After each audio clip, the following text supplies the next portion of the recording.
اللہ رب العزت ارشاد فرماتا ہے محمد تم مردوں میں سے کسی کے باپ نہیں. ما کان محمد ابا احد من رجالکم، محمد صلی اللہ علیہ وسلم ہمارے مردوں میں سے کسی کے باپ نہیں. ولکن رسول اللہ، ہاں وہ اللہ کے رسول، خاتم النبیین، اور سب نبیوں میں خاتم النبیین کے تعلق سے ہمارا عقیدہ کیا ہونا چاہیے؟ رحمت للعالمین کے بعد کیا کوئی نبی پیدا ہو سکتا ہے؟ کیا عقیدہ ہے ہم لوگوں کا؟ حضور خاتم النبیین ہے یا نہیں؟ حضور آخری نبی ہے یا نہیں؟ ہے نا؟ حضور کے بعد کوئی نبی پیدا نہیں ہو سکتا. ہم تمام مسلمانوں کا یہ عقیدہ ہے. اللہ قرآن میں یہی سمجھاتا ہے وہ خاتم النبیین، اور حضور تمام نبیوں میں پچھلے ہیں، تمام نبیوں میں سب سے آخر بھیجا ہے. ڈکشنری کھولے، عربی ڈکشنری کھولے، ایک مشہور ڈکشنری المنجد بھی ہے، اس میں سے ایک فیروز اللغت بہت مشہور ہے. اکثر و بیشتر عربی کے الفاظ تلاش کرنے کے لیے فیروز اللغت کا سہارا لیا جاتا ہے. اب فیروز اللغت میں کیا بتایا گیا؟ خاتم کا معنی، کوئی خاتم پڑھتا ہے، کوئی خاتم پڑھتا ہے. خاتم کا مطلب ہوتا ہے ختم کرنے والا. خاتم کا مطلب ہوتا ہے ختم کرنے والا، سب سے آخر میں آنے والا. تو قرآن میں خاتم النبیین اللہ نے کہا تو خاتم کا معنی یہ دلالت کر رہا ہے کہ حضور صلی اللہ علیہ وسلم سب سے آخر میں تشریف لائے. حضور کے 99 نام جو مشہور ہیں، ان ناموں میں ایک نام ہے اول، ایک نام ہے آخر. انبیاء کو آدم سے عیسیٰ تک حضور کے صدقے سے نبوت ملی ہے. اب حضور کے صدقے سے تمام انبیاء کو نبوت ملی، وہ سب سے آخر میں تشریف لایا. اللہ رب العزت نے اب اسی نبی کو امام الانبیاء بنا کر بھیج رہا ہے، اسی نبی کو خاتم الانبیاء بنا کر بھیج رہا ہے، اسی نبی کو خاتم النبیین بنا کر بھیج رہا ہے، اسی نبی کو خاتم المرسلین بنا کر بھیج رہا ہے، اور اسی نبی کو خاتم النبوت بنا کر بھیجا ہے. سبحان اللہ. تو اللہ کے رسول سب سے پہلے بھی تھے، اور اللہ تعالیٰ نے آپ کو بشریت کا لباس اڑا کر سب سے آخر میں بھیجا ہے. تو معلوم ہوا حضور سب سے اول نور کے اعتبار سے اور سب سے آخر میں بشریت کے اعتبار سے اللہ نے آپ کو بھیجا ہے. اور کہا اعلیٰ حضرت نے وہی ہے اول، وہی ہے آخر، وہی ہے ظاہر، وہی ہے باطن. اسی کے جلوے اسی سے ملنے اسی کے اس کی طرف گئے تھے، اسی کے جلوے اسی سے ملنے اسی کے اس کی طرف گئے. قرآن میں سورۃ البقرہ آیت نمبر 4 پہلا پارہ ہے. اللہ ارشاد فرماتا ہے بسم اللہ الرحمن الرحیم ختم اللہ علی قلوبہم وعلی سمعہم. اللہ رب العزت نے ان کے دلوں پر مہر لگا دیا، کانوں پر مہر لگا دیا. اللہ کہتا ختم اللہ علی قلوبہم، ان کے دلوں پر مہر لگا دیا. وعلی سمعہم، اور ان کے کانوں پر مہر لگا دیا ہے. اے حبیب، آپ کفار کے پاس جا کر اسلام کی دعوت پیش کریں گے، آپ جتنی مرتبہ دعوت پیش کریں گے وہ انکار ضرور کریں گے. اس لیے وہ انکار کریں گے کہ ان کے دلوں پر مہر لگ چکا ہے، ان کے کانوں پر مہر لگ چکا ہے، ان کی آنکھوں پر مہر لگ چکا ہے. آپ جتنی مرتبہ انہیں دین کی تبلیغ کریں، ان سے دین کے تعلق سے بتائیں، ان پر کوئی بات اثر کرنے والی نہیں ہے. اب یہاں پر اللہ نے کہا ختم اللہ علی قلوبہم، اللہ نے ان کے دلوں پر مہر لگا دیا ہے. وعلی سمعہم، ان کے کانوں پر مہر لگا دیا ہے. وعلی ابصارہم، ان کی آنکھوں پر مہر لگ چکا ہے. اب یہاں پر ختم اللہ، خاتم کے لفظ ہی سے ختم اللہ نے مہر لگائی، مہر کا لفظ استعمال ہوا. اب ذرا قربان جائیں، اللہ رب العزت نے جو سورۃ الاحزاب پارہ نمبر 22 آیت نمبر 4 میں کہا وہ خاتم النبیین، وہاں پر دوسرا لفظ استعمال نہیں کیا. رسول ہیں کر سکتا تھا، لیکن اللہ نے کیا کہا؟ وَخَاتَمَ النَّبِيِّينَ، اور تمام نبیوں میں اور سب نبیوں میں یہ پچھلے ہیں اور سب نبیوں میں سب سے آخر تشریف لانے والے ہیں. اللہ رب العزت نے آپ کو نبوت عطا کیا اور آپ ہی نبوت کو اللہ رب العزت نے تمام انبیاء کرام میں تقسیم کیا. آپ ہی کا صدقہ ہے کہ آپ ہی کے صدقے سے تمام نبیوں کو نبوت ملی. پھر اس کے بعد کیا ہوا؟ اللہ نے آپ کو آخری نبی بنا کر خاتم النبیین بنا کر اس دنیا میں بھیجا. اب حضور کے بعد کوئی نبی تشریف نہیں لا سکتا. اب ہم اپنی نسلوں کو بھی یہی نصیحت کریں گے. میرا بیٹی، حضور سب سے آخر نبی ہیں. حضور کے بعد کوئی نبی تشریف نہیں لا سکتا. کوئی نبی نہیں آنے والا ہے، کوئی رسول آنے والا نہیں ہے، اس لیے کہ اللہ رب العزت نے آپ کو تمام نبیوں کے آخر میں بھیجا اور خاتم النبیین بنا کر بھیجا. اب نبوت کا سلسلہ ختم ہو چکا ہے آپ کی ذات پر. اب آپ کے بعد کوئی نبوت کا دعویٰ کوئی پیش کرے تو تم کہنا یہ کذاب ہے. نبوت کا دعویٰ پیش کرنے والا سب سے بڑا مکار ہے، سب سے بڑا دھوکے باز ہے. بیٹا، ہم اپنے آپ کو بھی سمجھائیں گے، آنے والی نسلوں کے لیے بھی ہدایت کریں گے.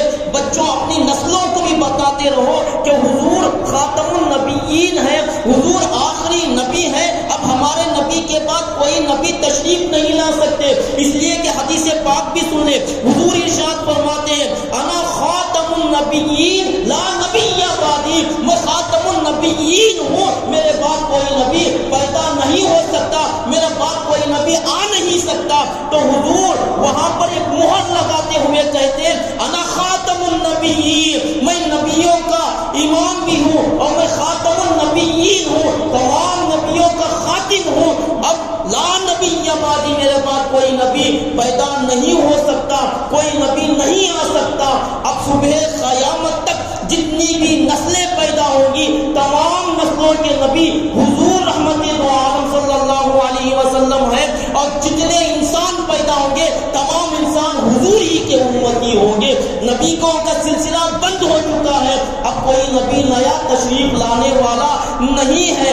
اگر کوئی مدعی نبوت ہو، جھوٹا دعویٰ کرے کہ میں نبی ہوں، تو ہم کہیں گے تو کذاب ہے، تو جھوٹا ہے. اس لیے کہ قرآن کہتا ہے، احادیث یہ دلالت کرتی ہے کہ حضور کے بعد کوئی نبی پیدا ہو ہی نہیں سکتا. لا نبی بعدی، سبحان اللہ، میرے بعد کوئی نبی نہیں ہو سکتا.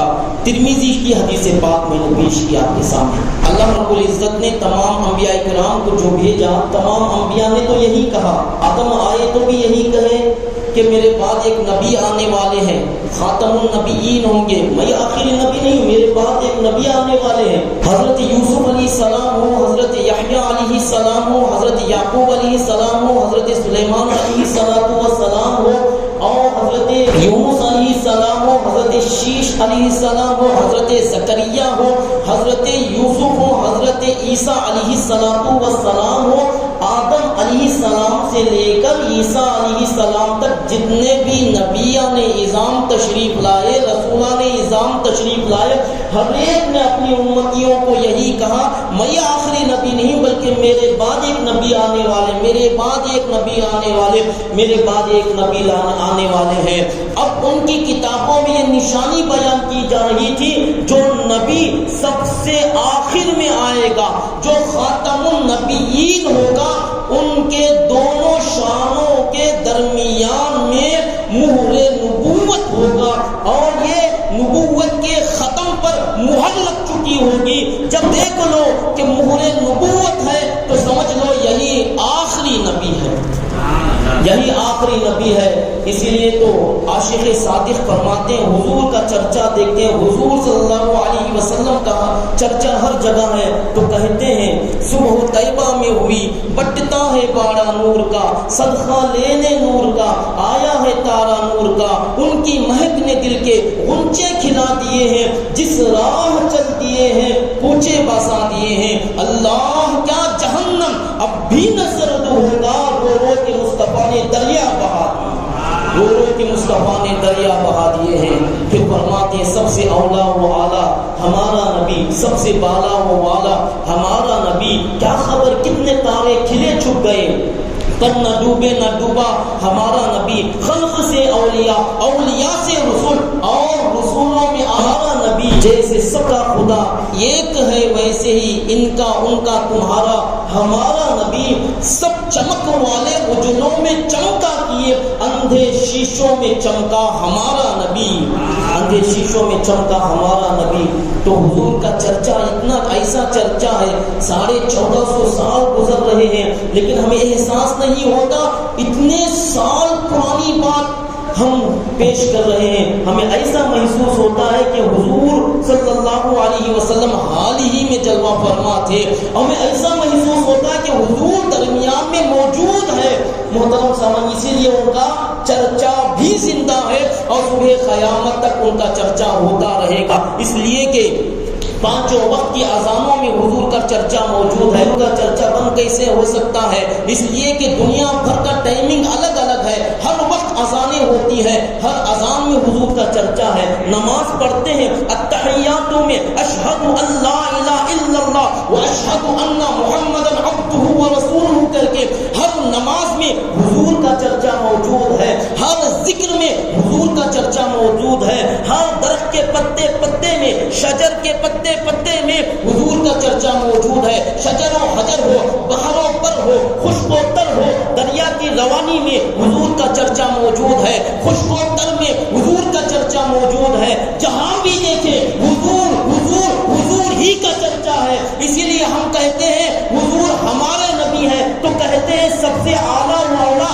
ہمارا نبی. ہم فخر سے کہیں گے کہ ہمارا نبی، ہم فخر سے یہ کہیں گے کوئی اور ہوگے دوسرے نبی، ہمارے نبی ایسے نبی ہیں جو سب سے اولا و اعلیٰ ہمارا نبی، سب سے بالا و والا ہمارا نبی. تو ہم اس لیے فخر سے کہیں گے کہ حضور ہمارے نبی ہیں، حضور ہمارے نبی. ہر جگہ حضور کا چرچا. حضور کی ولادت سے قبل حاکم نے اپنی صحیح میں حضرت سیدہ عائشہ صدیقہ رضی اللہ تعالی عنہا کی یہ روایت بیان کرتے ہیں اور کہتے ہیں مکہ شریف میں ایک تاجر یہودی رہا کرتا تھا.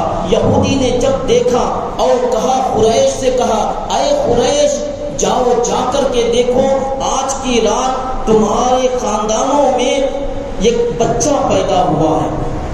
اے قریش جاؤ، پھیل جاؤ، معلوم کرو کہ ایک بچہ پیدا ہوا ہے. جماعت قریش کہتے ہیں ہم نہیں جانتے کون سا بچہ پیدا ہوا ہے. اس رات میں کوئی اور نہیں بلکہ حضور رحمت للعالمین تشریف لا چکے تھے. حضور کی تشریف آوری ہو چکی تھی، حضور کی ولادت ہو چکی تھی. تاجر یہودی کہتا ہے ہاں ایک بچہ اس رات میں پیدا ہوا ہے، جاؤ جا کے تلاش کرو. پہلے اس نے ایک نشانی بھی بتایا تھا، جب جاؤ تلاش کرو، اس لیے کہ بچہ پیدا ہوتا ہے تو نارمل ہوتا ہے. آپ کا بچہ ہمارا بچہ سب نارمل ہوتا ہے، اس پہ کوئی خاص علامت نہیں ہوتی. لیکن یہودی تاجر جو اپنی کتب سابقہ میں پڑھ چکا تھا، توریت زبور میں پڑھ چکا تھا کہ جو نبی ہوگا، آخری نبی ہوگا، اس کے دونوں شانوں کے درمیان میں نبوت کے ختم کے طور پر مہر لگی ہوگی جس کو مہر نبوت کہا جاتا ہے. ہاں اگر وہ بچہ مل جائے تو دیکھ لو مہر نبوت ہے یا نہیں. قریش پھیل گئے، جا کر دیکھتے ہیں، تلاش کرتے ہیں. تلاش و جستجو کے بعد معلوم ہوتا ہے حضرت آمینہ طیبہ کے گھر میں لختے جگر بن کر حضرت عبداللہ رضی اللہ تعالیٰ عنہ کے بیٹے محمد رسول اللہ تشریف لا چکے ہیں. یہودی کو معلوم ہوا یہ بچہ یہاں پر پیدا ہوا، اس گھر میں، آمینہ کے گھر میں بچہ پیدا ہوا ہے. یہودی بھی آتا ہے قریش کے سامنے. یہودی کہتا ہے اس بچے کو ہم دیکھنا چاہتے ہیں، اس بچے کو میرے پاس لاؤ. جب اس بچے کو قریب لایا گیا، جب اپنے آنکھوں سے دیکھتا ہے، بڑا پر نور ہے، بڑا نورانی ہے، بڑا شان و شوکت والا بچہ ہے. جیسے ہی شانوں کے درمیان میں، دونوں کاندھوں کے درمیان میں حضور کا مہر نبوت لگا ہوا حضور کی، اس کے بعد دیکھتے ہی فوراً یہودی بے ہوش ہو جاتا ہے. یہودی دیکھتے ہی مہر نبوت کو بے ہوش ہو جاتا ہے. پھر افاقہ پانے کے بعد کہتا ہے یا خدا کہتا ہوں بنی اسرائیل تم سے نبوت چلی گئی، اے قریش مبارک ہو، اب تمہارا چرچا اس وجہ سے مغرب میں ہوگا، مشرق میں ہوگا، شمال میں ہوگا، جنوب میں ہوگا، ہر جگہ تمہارے خاندان کا چرچا ہوگا، اس لیے کہ یہ بچہ کوئی عام بچہ نہیں ہے، بلکہ حضرت آدم تا عیسیٰ تک جتنے انبیاء نے یہ خبر سناتے رہے کہ حضور تشریف لائیں گے، آخری نبی ہوں گے، خاتم النبیین ہوں گے، وہی خاتم النبیین یہ بچہ ہے، وہی خاتم النبیین یہ بچہ ہے، دیکھتے ہی بے ہوش ہو جاتا ہے۔ تو امام سخاوی رحمۃ اللہ علیہ تحریر کرتے ہوئے یہ کہتے ہیں کہ حضور کے دو شانوں کے درمیان میں مہر نبوت کا ہونا یہ حضور کی نبوت کی دلیل ہے۔ حضور صلی اللہ علیہ وسلم کو اللہ نے مہر نبوت عطا کر کے خاتم النبیین بنا کر بھیجا ہے، یہ خاتم النبیین ہونے کی دلیل ہے۔